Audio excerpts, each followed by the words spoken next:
Hello साथीहरू, सबैजना सन्चै हुनुहुन्छ होला। आज चाहिँ म धरान जान आँटेको मेरो बेस्ट फ्रेन्डकोमा। अनि रेडी भइसकेँ म। अनि मेरो यो जेठी छोरीसँग जान आँटेको। मेरो जेठी छोरीसँग हामी दुईजना धरान जान आँटेको। अनि कान्छी छोरी चाहिँ आज घरमै बस्ने अरे। आज चाहिँ हामी गाडीमा स्कुटीमा जान आँटेको। अनि हामी हिँडिसक्यौँ।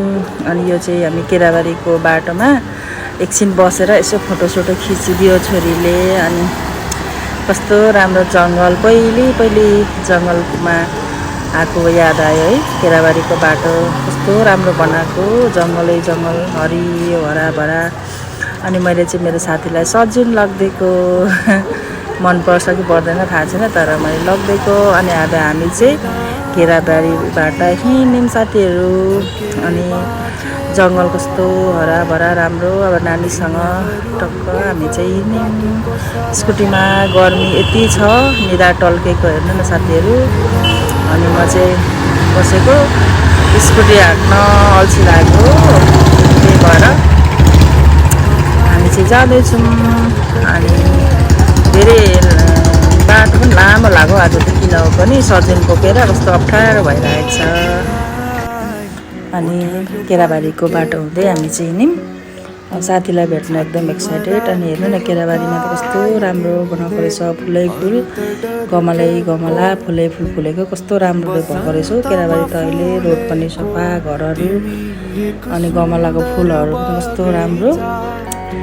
अनि हामी चाहिँ केराबारीको चोक कटेर धरान जाने बाटोमा त्यो पुलतिर लाग्यौँ। अनि पुलमा पनि ओर्लेर नानीले ल भिडियो बनाउनु भन्यो। अनि भिडियो बनाउँदैछ साथीहरू। मलाई चाहिँ सबै कुराहरू भिडियो बनाएको, अरूले बनाएको पनि मनपर्छ र आफूले बनाएको पनि मनपर्छ, अरूले बनाएको पनि हेर्न मन लाग्छ। अनि साथीले हेर्नु न, रोस्ट, अचार, करेन्ट चाउचाउ बनाएर खायो, यस्तो मिठो भयो, टन्नै खाइयो साथीहरू।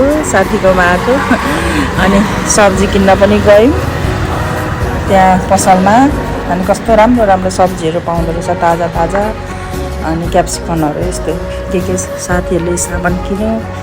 अनि हामी सामान किनेर खाँदै अब हामी चाहिँ डुल्न जान आँटेको। 3 जना माथि एकदम गर्मी छ नि त साथीहरू, धरानमा पनि एकदम गर्मी। अनि हामी चाहिँ माथि 0 पोइन्टतिर घुम्न लागेको, साथी म अनि बेनाजु सबैजना भएर। अनि त्यहाँ पुग्यौँ।